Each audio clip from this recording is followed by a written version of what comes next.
Mr. Speaker, let me deal with the serious issue she raises in relation to the Chego. Just 1 minute ago, the political landscape in the UK was rocked. Keir Starmer has announced his immediate resignation and retirement. A leader once seen as unshakable has left, leaving many questions and a sudden power vacuum. What just happened, and what does it mean for the future of British politics? The announcement came out of the blue. In a brief statement broadcast nationally, Keir Starmer declared that he was stepping down, not only resigning from his party leadership but retiring from active politics altogether. The timing was dramatic. No long goodbye, no drawn-out transition. Just the news that the man who led the Labour Party to victory and became Prime Minister had reached the end of his journey. His aides say the decision was his own. But the surprise was universal across Westminster. Immediately, the reaction poured in. Members of his own party expressed shock and sadness, some calling the announcement a huge blow to what they considered the most stable part of the government. Opposition parties seized the moment, with the Conservatives calling it proof of instability under Labour, and smaller parties quietly noting the opportunity a leadership vacancy now creates. Newsrooms switched into full coverage mode, headlines flashing, anchors reading the statement, Parliament staff scurrying. The public, too, appeared stunned. Social media feeds lit up with disbelief, speculation. What happens next? Questions. In the halls of the UK Parliament, the mood shifted. The benches that had sat listening to Starmer's voice now sat in silence, trying to absorb the change. Parliamentary procedure now enters a new phase with no clear successor yet.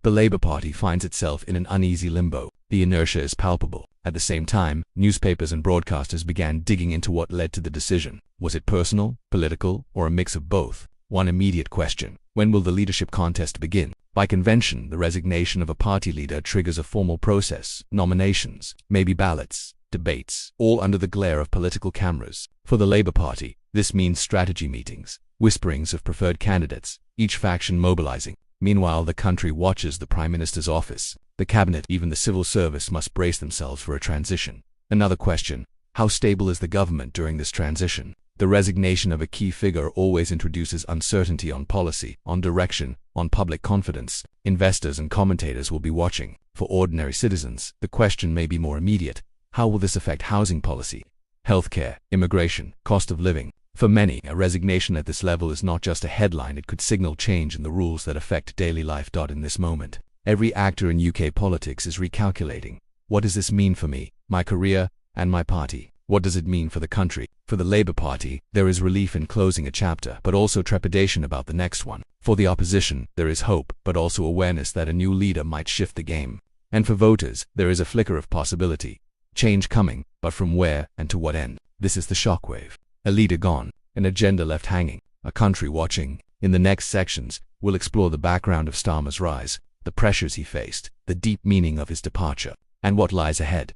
Keir Starmer's story is one of determination, discipline, and steady ambition. Long before becoming one of the most powerful figures in the United Kingdom, he built his reputation brick by brick. Born into a working-class family, Starmer was not raised in the world of privilege or politics. His father was a toolmaker, and his mother worked as a nurse, a background that shaped his understanding of ordinary life in Britain. He carried those values into everything he did, often reminding the nation that politics should work for everyone, not just the powerful few.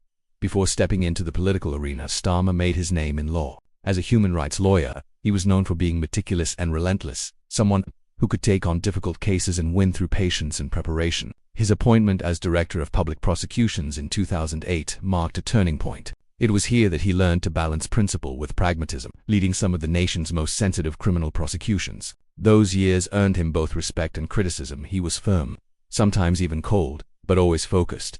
Starmer entered Parliament in 2015, representing Holborn and St Pancras. Many saw him as a newcomer, but he quickly rose through the ranks, standing out for his sharp questioning style and calm approach. When the Labour Party was struggling after years of internal division and electoral defeat, Starmer appeared to many as a safe pair of hands, a man who could restore order and credibility. In 2020, after Jeremy Corbyn stepped down, Starmer took over as Labour leader. It was not an easy inheritance. The party was bruised, divided, and uncertain about its future.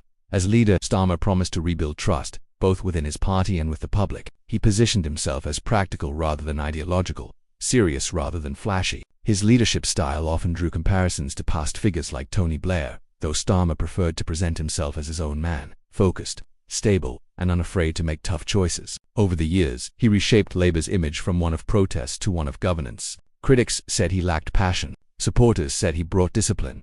Under his leadership, the Labour Party began to recover ground it had lost to the Conservatives. Starmer's methodical tone during political debates stood in sharp contrast to the chaos of recent governments. His rise to the position of Prime Minister marked a symbolic moment, the first Labour victory in more than a decade. It was seen as a return to stability, an end to years of political turbulence. For a while it worked. The markets steadied, public confidence rose, and his approval ratings were strong. But with time came challenges. Managing a government in a time of global uncertainty, rising prices, wars abroad, and internal divisions began to take its toll. Starmer's strength was his steadiness. Yet to some, that steadiness became a weakness. Critics accused him of being too cautious, too controlled, unwilling to take bold action. Inside the party, some began to whisper that his leadership had grown tired, that he had become more of a manager than a visionary. Still, few imagined he would step down like this, suddenly, without warning. For a man known for his careful planning, such a move feels almost out of character. It raises deep questions about what was happening behind closed doors.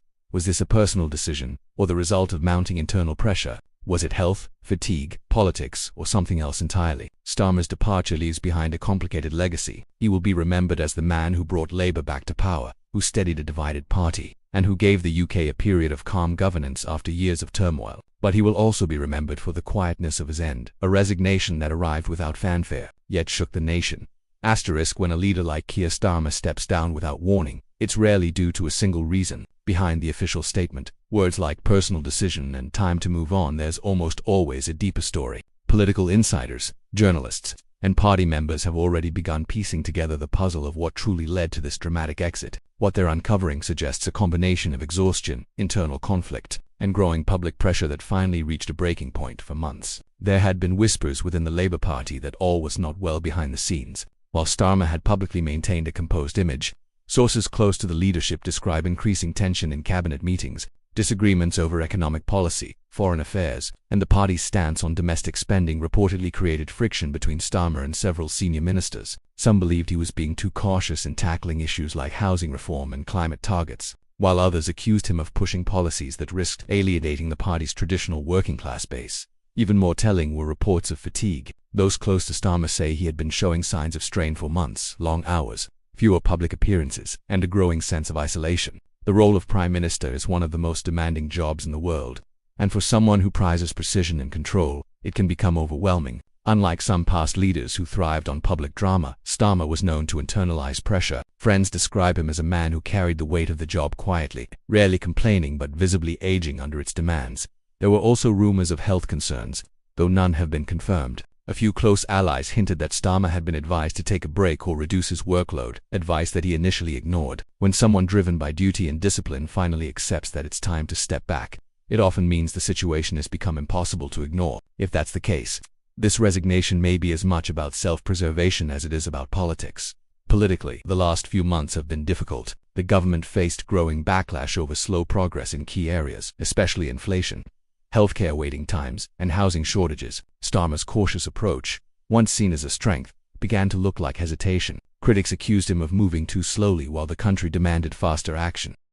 The opposition and media started framing him as steady but stagnant. Inside Labour, younger MPs began pushing for bolder leadership, new ideas, new energy, and perhaps a new face at the top. The breaking point might have been the internal party dispute that reportedly erupted last week. Sources claim that a heated debate over the government's new economic plan led to a clash between Starmer and one of his senior ministers. Those present described the exchange as unusually sharp for Starmer, who is known for his calm tone. Hours later, he cancelled scheduled appearances and went quiet, an uncharacteristic move that in hindsight seems like the calm before the storm. Then came today's announcement: resignation and retirement, effective immediately. There's also speculation about timing. Some analysts suggest that Starmer wanted to step down on his own terms before being pushed by circumstances, with polls showing declining approval ratings and internal challenges gaining attention. Resigning now may have allowed him to control the narrative rather than be forced out later. Better to leave as a respected leader than a weakened one, said one political commentator, echoing a sentiment many in Westminster share. But not everyone believes the explanation is that simple. Some say there may have been external pressures, perhaps from donors, party strategists, or even family members urging him to prioritize his health and well-being. After all, politics often consumes every hour of a leader's life. For someone like Starmer, who spent decades fighting legal battles and political wars, walking away could be both the hardest and most liberating choice of his career. Whatever the real mix of reasons, one thing is clear: this was not a decision made overnight. It was the culmination of months, perhaps years, of wariness, conflict, and reflection. His exit leaves both relief and uncertainty: relief among those who saw him struggling, and uncertainty among those who must now pick up the pieces. Keir Starmer's resignation has left the United Kingdom standing at a political crossroads. The leader who promised calm and competence is gone, and now the question hanging over Westminster is simple: who comes next, and what happens now? Power doesn't sit still in British politics, and already figures within the Labour Party are moving quickly to fill the void inside the party.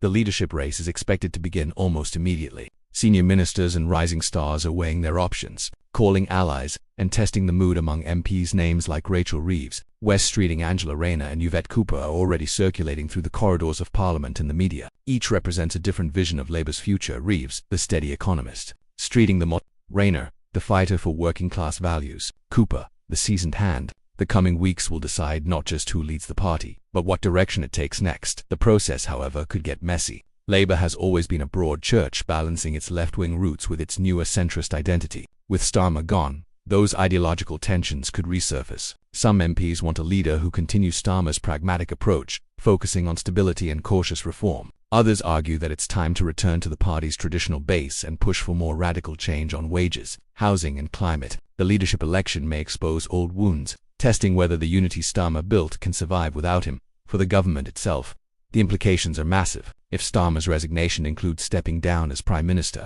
the UK may soon face either a caretaker government or even a snap general election. Constitutionally, the ruling party can choose a new leader who automatically becomes Prime Minister, but public pressure might demand fresh elections. Opposition leaders are already calling for one, claiming that the people deserve a say in who governs them. If that happens, Britain could be heading for one of its most unpredictable elections in decades. Beyond politics, there's the human side of this story: how the public reacts. Many citizens admired Starmer's loyally demeanor, especially after years of political chaos. For others, his resignation feels like abandonment at a time when the country faces economic strain and global uncertainty. In towns, workplaces, and online, the conversation is intense. What now for Britain? Can Labour hold together? Will the Conservatives make a comeback? These aren't just political questions, they're questions about the nation's direction and stability. On the international stage, allies and observers are watching closely. The UK has been a major player in global diplomacy, and a sudden leadership change could ripple through relations with the EU, the US, and other partners. Markets may wobble, trade talks could stall, and foreign governments will be eager to see who takes the reins. The perception of Britain as a stable democracy depends on how smoothly this transition unfolds. If handled well, it could show maturity and continuity. If handled poorly, it could project weakness at a time when the world demands strong leadership. Meanwhile, Keir Starmer himself retreats from public life, a rare move for a man who spent decades in service. Whether he chooses to write, lecture, or simply rest, his legacy will be debated for years to come. Some will call him the leader who restored stability after years of chaos. Others will label him cautious and uninspiring. But one truth stands firm: he changed British politics, even if only for a while, and his sudden exit marks the end of an era. As the dust settles, the next chapter begins. Britain finds itself once again at a moment of political transition, uncertain, tense,